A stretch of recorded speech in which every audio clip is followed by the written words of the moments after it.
बिहार विधानसभा का चुनाव होना है और झारखंड में घाटशिला का उपचुनाव होना है।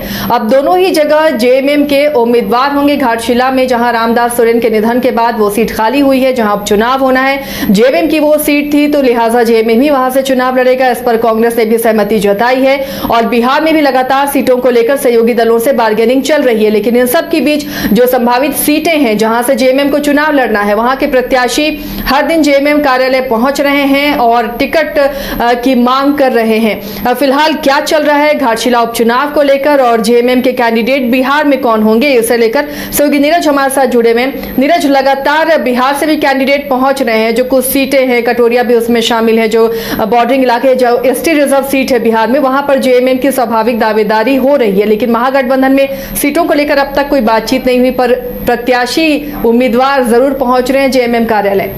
बिल्कुल, देखिए, क्योंकि अभी तक चीज़ें जो है वो स्पष्ट नहीं हो पाई है कि कौन सी सीटें जो है वो मिलेगी, लेकिन एक अंदाज़ा जो है वो लग चुका है, क्योंकि हमने इससे पहले भी चर्चा की थी कि 3 से 4 सीट जो है वो झारखंड मुक्ति मोर्चा को मिल सकती है।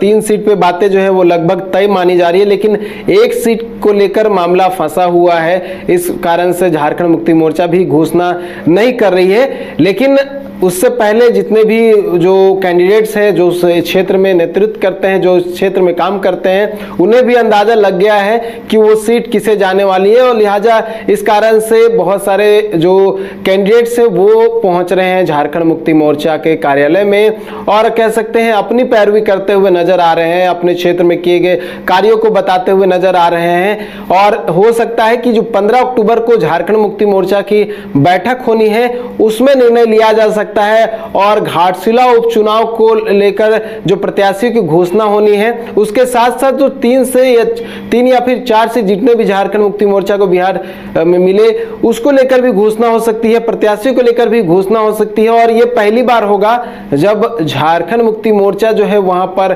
गठबंधन के साथ चुनाव लड़ेगी और हो सकता है कि इसका जो परिणाम हो वो भी देखने को मिलेगा। लेकिन जो प्रत्याशी है वो यहाँ पर पहुंच रहे हैं, झारखंड मुक्ति मोर्चा का जो कैंप कार्यालय है, और वहां पर अपनी बातों को रख रहे हैं कि क्या कुछ उनकी अहर्ताएं हैं, किस तरह से वो खरे उतरते हैं कैंडिडेचर के लिए और अपनी को बातों को रख रहे हैं। लेकिन देखिए, अभी सीएम जो है वो बाहर थे और के पार्टी के केंद्रीय अध्यक्ष भी हैं, वो आज लौट रहे हैं रांची, तो उनके लौटने के साथ ही जो बातें हैं वो स्पष्ट तरीके से रखी जाएंगी और कहा जाएगा कि कौन से व्यक्ति जो है या फिर कौन सा कैंडिडेट जो है उस क्षेत्र से या उस विधानसभा क्षेत्र से दमदार होगा, जो अपनी छाप जो है चुनाव में छोड़ पाएगा। इसको लेकर इसका निष्कर्ष जो है वो निकाला जाएगा। साथ ही जो केंद्रीय समिति की बैठक होनी है 15 तारीख को, उस दिन भी जो भी कैंडिडेट होंगे उनकी बातें जो है रखी जाएगी, उनका क्या कुछ वजन क्षेत्र में है उसको रखा जाएगा और कौन सा कैंडिडेट उनके लिए बेहतर होगा, जो कैंडिडेट जो है अधिक से अधिक चीजें जो है वो स्पष्ट तरीके से ला सके, कैसे अधिक वोट खींचते हुए उस विधानसभा को जीत सके।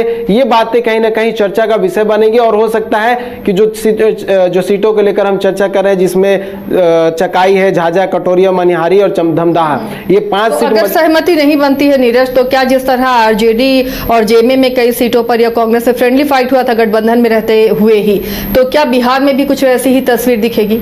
और देखिए, एक दिन पहले जो है झारखंड मुक्ति मोर्चा की ओर से ये बातें कही गई थी, कहा गया था कि अगर चीज़ें क्लियर नहीं की जाती हैं तो हम मजबूत हैं चुनाव लड़ने के लिए, हमारे कार्यकर्ता भी मजबूत है और अगर नहीं हमें सीटें दी जाती है, हमें सम्मानजनक सीट नहीं मिलती है तो हम भी मजबूर हो जाएंगे वहाँ पर जो है चुनाव लड़ने को। साथ ही उनका ये भी कहना है कि बहुत सारे ऐसे सीट है जहाँ पर हमारे कार्यकर्ता, हमारे नेता अगर नहीं जाते हैं तो इससे महागठबंधन को नुकसान होगा, घाटा होगा, तो हमारा वहां रहना भी एक तरह से महागठबंधन को लाभ प्रदान करेगा। साथ ही अगर हमें नहीं दिया जाता है तो हम तो झारखंड में चुनाव लड़ चुके हैं, मजबूती से चुनाव लड़ चुके हैं, जीत भी चुके हैं, तो इसका असर जो है वो बिहार में भी देखने को मिलेगा, तो बिहार में भी वो मजबूती से चुनाव लड़ सकते हैं। तो एक तरह की चेतावनी जो वो दे दिया गया है कि अगर चीज़ें स्पष्ट नहीं होती है, सम्मानजनक सीट नहीं दी जाती है, तो वो चुनाव जो है बिहार में भी लड़ेंगे। लेकिन जो स्थिति अभी उत्पन्न हुई है उसे लगता नहीं है कि झारखंड मुक्ति मोर्चा महागठबंधन से बाहर होगी। हो सकता है कि कल तक जो बातें हैं वो स्पष्ट हो जाए कि कितने सीटें जो है वो महागठबंधन में झारखंड मुक्ति मोर्चा को दी जाती है। नीरज, घाटशिला को लेकर क्या अपडेट है? क्या बहुत नाम अब चल रहे हैं, जेएमएम से ही कैंडिडेट होंगे, लेकिन क्या उसमें सोमेश सोरेन का नाम है, विक्टर सोरेन का नाम होगा या फिर रामदास सोरेन की पत्नी होंगी? और देखिए, आज झारखंड मुक्ति मोर्चा के केंद्रीय महासचिव सह प्रवक्ता सुप्रियो भट्टाचार्य ने एक प्रेस कॉन्फ्रेंस की थी और उसमें भी बहुत सारे जो पत्रकार थे उनकी ओर से प्रश्न किए गए। एक दो दिन पहले एक और प्रेस कॉन्फ्रेंस रखी गई थी, उसमें मैंने भी प्रश्न किया था। पूछा गया कि कौन प्रत्याशी होगा, क्योंकि देखिए जो भी पार्टी होती है वो प्रत्याशियों की घोषणा पहले नहीं करती, उनकी अलग रणनीति होती है। लेकिन क्योंकि झारखंड मुक्ति मोर्चा में एक बात स्पष्ट नहीं हो पाई, क्योंकि मंत्रिमंडल में जगह नहीं मिली किसी को, इस कारण से एक बड़ा जो सवाल वो खड़ा हो रहा है ये कि क्या वो रामदास सोरेन के परिवार से ही सदस्य होगा या उनके परिवार के बाहर का होगा। लेकिन आज उन्होंने स्पष्ट किया है कि जो सदस्य होगा वो सोरेन परिवार से होगा, यानी कि रामदास सोरेन के परिवार से होगा। लेकिन कौन होगा ये स्पष्ट नहीं हो पा रहा।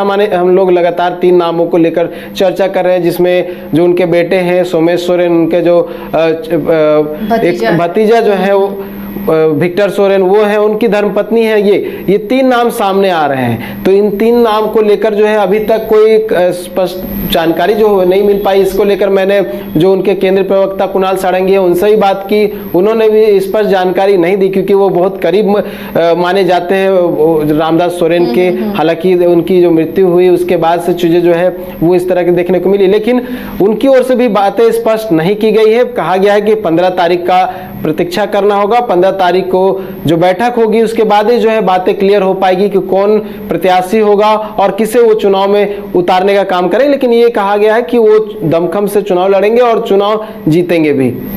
चलिए, शुक्रिया नीरज इस तमाम जानकारी के लिए। तो तैयारी है जेएमएम की, चाहे वो बिहार विधानसभा का चुनाव हो या फिर घाटशिला का उपचुनाव, दोनों जगहों पर अपने बूथ पे पार्टी चुनाव लड़ने की तैयारी कर रही है। लेकिन अब तक कैंडिडेट को लेकर तस्वीरें साफ नहीं हुई हैं। 15 तारीख का इंतजार करना है जब जेएमएम अपनी लिस्ट उम्मीदवारों की जारी करेगा। वो बिहार की भी लिस्ट उसमें शामिल हो सकती है और घाटशिला से भी पर्दा उठेगा।